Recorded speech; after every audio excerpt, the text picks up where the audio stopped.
Local to global news at your finger tips. మీ చేతిలో ఒక ఆయుధం. Download Raw TV app. Media legend Ravi Prakash is back. రాజకీయ నాయకులను కలిపి గతంలో ఒకటి ఉండేది పాట, కలిపి కొట్టురా కావేరి గంగా అని. అంటే ఆ గంగా నదిని ఆ కావేరి నదిని కలపాలనేది ఉద్దేశం. అది బ్రిటిష్ వాళ్ళు పెట్టిన విధానం. అది కవిత్వంలో కలిపి కొట్టురా కావేరి గంగా అని. ఇక్కడ మేము డిపార్ట్మెంట్ కలిసి మా లెవెల్లో లేదా కలెక్టర్ లెవెల్లో లేదా సీఎం ఆఫీస్ లెవెల్లో పరిష్కారాని కోసం ఒక ఆఫీస్ పెట్టి ఇక్కడ వీళ్ళందరినీ యూనిట్ గా పెట్టి 5 సబ్జెక్టులను బేస్ చేసుకొని ఈ 5 సబ్జెక్టులకు సంబంధించిన పనులు ఇక్కడ ఇస్తే మేము వాళ్ళు కలిసి ఎలా పరిష్కారం అవసరమైతే మేము పోలీసు కూడా చెప్తాం. అంటే దీంట్లో లేదు కానీ నాకు ఎట్లా ఆఫీస్ నడుస్తుంటది, మాది ఎమ్మెల్యే ఆఫీసు మా రాజకీయ వేదిక అది నడుస్తుంటది. దీన్ని కలుపుతాం. నాకు సమస్య తగ్గుతుంది, మీకు తగ్గుతుంది, ప్రజలకు తగ్గుతుంది. ఇచ్చి పుచ్చుకునేది ఉండాలి. ఇచ్చి పుచ్చుకోవడం అంటే ముందు ఇవ్వాలా మళ్ళీ తీసుకోవాలా. ఇక్కడ ఇవ్వడము అనేది తీసేసి పుచ్చుకోవడం ఒకటే ఎక్కువ పెట్టినారు. నలుగురికి సాయం చేయడం. ఇప్పుడే ఆయన ఎమ్మెల్యే నారాయణ రెడ్డి గారు వయసులో పెద్దవాడు, గతంలో అనుభవించినాడు, డెవలప్మెంట్ కమిటీ పెట్టినాడు. ఆయన చెప్పినది నేను శ్రద్ధగా విన్నా. గర్ల్స్ కాలేజీ కూడా వీళ్ళ ఆధ్వర్యంలో వచ్చింది, తమ్ముడు ఊరిపేట ముద్దనూరు రోడ్లో. అంటే ఒక మంచి ఆలోచన చేస్తే అది ఊరి అందరికీ ఉపయోగపడుతుంది. నీళ్ళ ట్యాప్ ఎక్కువ కారిపోతానే కూడా దాన్ని పీల్చడంలే, చెట్టు నాటి ఇస్తే చెట్టు నాటడంలే. ఆరోగ్యానికి ఉపయోగపడే దాని ఆరోగ్యపరంగా ఉండాలంటే వ్యాయామం చేయాలి, అది చేయరు. అంటే మీ యొక్క అశ్రద్ధ మీకు నష్టం చేస్తూ సమాజం నష్టపోతుంది. ముఖ్యంగా ఇక్కడ ఉండే వాళ్ళు ఎక్కువ మంది దాంట్లో యాక్టివ్గా పాల్గొనాలి. చెట్టు నాటాల్సిందే, వ్యాయామం చేయాల్సిందే, వాళ్ళ పిల్లలను బాగా చదివించాల్సిందే, ఎంత దూరమైనా పంపించాల్సిందే, ఉద్యోగ విషయమైనా. ఇక్కడ మనకు ఉద్యోగ అవకాశం ఇప్పుడే ఆయన చెప్పినట్టు మనకు సిమెంట్ ఫ్యాక్టరీ, మన కొత్తది కూడా మన ఆదానిది మరొకటి కొత్తది రాబోతుంది. దాని మీద వాళ్ళు మళ్ళీ కొత్త యూనిట్ 2వ యూనిట్ పెట్టబోతున్నారు. స్టీల్ ఫ్యాక్టరీ కన్నతీర్థం దగ్గర. అదే కాకుండా ICL 1, 2 పాతవి తీసేసి కొత్తగా అల్ట్రాటెక్ అంటే బిర్లా కంపెనీ వాళ్ళు కొని మోడరైజేషన్ అంటే ఆధునీకరణ చేస్తారు. అంటే పెద్దది చేస్తారు, కృత్రిమంగా ఉంటుంది. అది కాకుండా మనకు 2 రిజర్వాయర్లు కాకుండా మనకు పైడిపాలెంలో కూడా సగం హక్కు ఉంది, అది నిండింది. మన నదులు పరిగెత్తనాయి, మనకు చెరువులన్నీ నిండినాయి, వర్షాలు ఎక్కువ పడినాయి. చేనేత రంగాన్ని కూడా మేము టెక్స్టైల్ పార్కు ఓపెన్ చేసి ల్యాండ్ అలొకేషన్ కూడా ఇచ్చినాం. దానికి కరెంటు కూడా ఉత్పత్తిలో బాగా విండ్ ఉంది, సోలార్ ఉంది, మరియు థర్మల్ ఉంది, RTPP. ఒకటి బయో ఎనర్జీ కూడా ఇచ్చినాం, అది ఓపెన్ చేయలే వాళ్ళు. అంటే వేస్ట్ మెటీరియల్ దాంట్లో పడేస్తే అది కరెంట్ ఉత్పత్తి, అది కూడా ఇక్కడ ఉంది. మన దగ్గర రాయి సున్నప్రాయి ఉంది, రాళ్ల పరిశ్రమ ఉంది.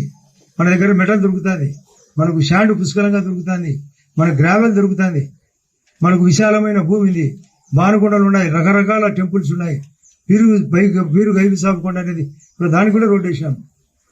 గండికోట టూరిజం ఉంది, దానికి మళ్ళీ రోపే స్టార్ట్ చేసినాం. అటు ఇటు మనకు 80 కోట్ల రూపాయలు శాసకీయ ఫండ్స్ అని కేంద్ర ప్రభుత్వం 50 సంవత్సరాల పాటు ఒక రాష్ట్రానికి ఇచ్చే అప్పును శాసకీయ ఫండ్స్ అంటారు. Special assistance for the states capital investment అని. ఆ పదం కూడా చాలా మంది రాజకీయ నాయకులకు తెలియదు. మొదటి 50 ఏళ్ళు రూపాయి కట్టాల్సిన పనిలే, ఆ 50 ఏళ్ళు వడ్డీ కూడా. ఆ తర్వాత ఆ రాష్ట్ర ప్రభుత్వం ఆ కేంద్రానికి ఎన్నిక ఇచ్చే డబ్బును శాసకీయ ఫండ్స్ అంటారు. మొన్న గౌరవ పవన్ కళ్యాణ్ గారు అడిగితే 2000 కోట్లు రూరల్ రోడ్లకు అంటే పల్లెల రోడ్లకు ఇచ్చారు కూడా. అవి కూడా జనం రాబోతాయి.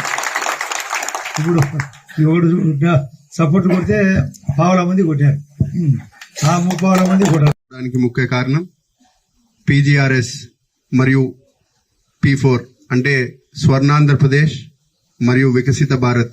ఈ 2 మనం సాధించాలంటే ప్రజలు లేదా పబ్లిక్ సంబంధించిన RDO ఆఫీస్ గారిని లేకపోతే ఎమ్మెల్యే గారు వీళ్ళందరూ కలిసి ఏ విధంగా ప్రజల సమస్యలను మన కాన్స్టిట్యుయెన్సీ అభివృద్ధిని ముందుకు తీసుకొని పోవాలంటే త్వరితగా పరిష్కార మార్గాలు తెలుసుకొని ఈ కార్యక్రమం ముఖ్య ఉద్దేశం ఏదైనా ప్రజలు సమస్యలు తీసుకొని వస్తే వాళ్ళ సమస్యల్ని పూర్తిగా ఇక్కడ నుంచి PGRS లెవెల్లో తీసుకొని ముందుకు పోవాలా.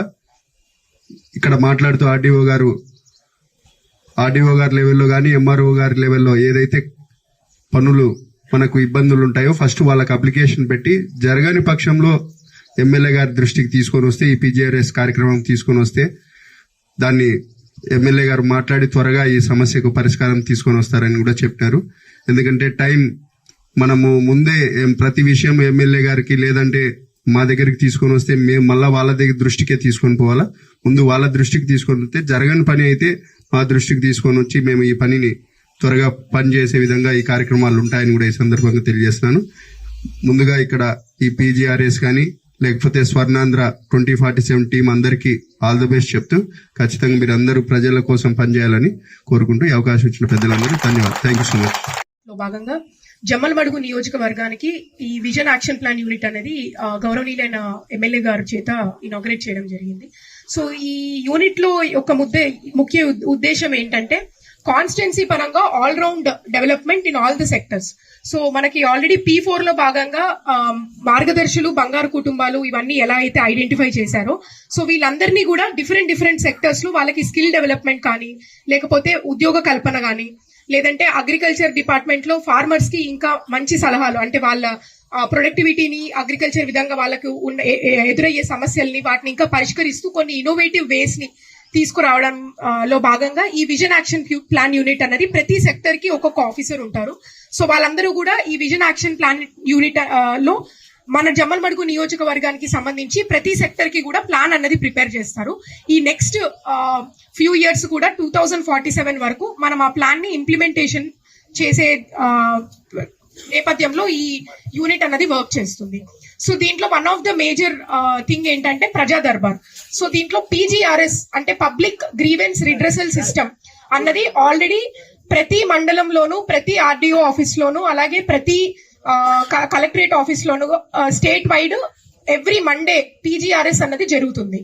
సో ఆ రోజు ఎవరైతే గ్రీవెన్సెస్ ఉంటారో వాళ్ళందరూ కూడా మండల్లోని ఎంఆర్ఓ కార్యాలయాలకి వెళ్ళొచ్చు, అలాగే ఆర్డీఓ కార్యాలయాలకు వెళ్ళొచ్చు.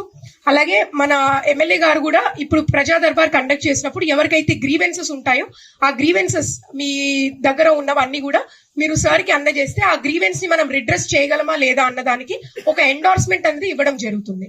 సో ఇప్పటికే మీలో చాలా మంది ఎంఆర్ఓ ఆఫీసులకి ఏదన్నా ల్యాండ్ రిలేటెడ్ ఇష్యూస్ గురించి వెళ్ళుంటారు. సో ఆ ఇష్యూస్ లో ఒకవేళ సివిల్ డిస్ప్యూట్స్ కానీ లేకపోతే ఏదన్నా మనం చేయలేనివి ఉంటే చరిత్ర సృష్టించినోడు ఇప్పుడు ఆ చరిత్రని తిరగరాయబోతున్నాడు. అబద్ధాల గోడల్ని బద్దలు కొట్టి నిజాలను రాగా మీ ముందుంచబోతున్నాడు. నిజమైన వార్తల కోసం వెంటనే డౌన్లోడ్ చేసుకోండి రా యాప్ని.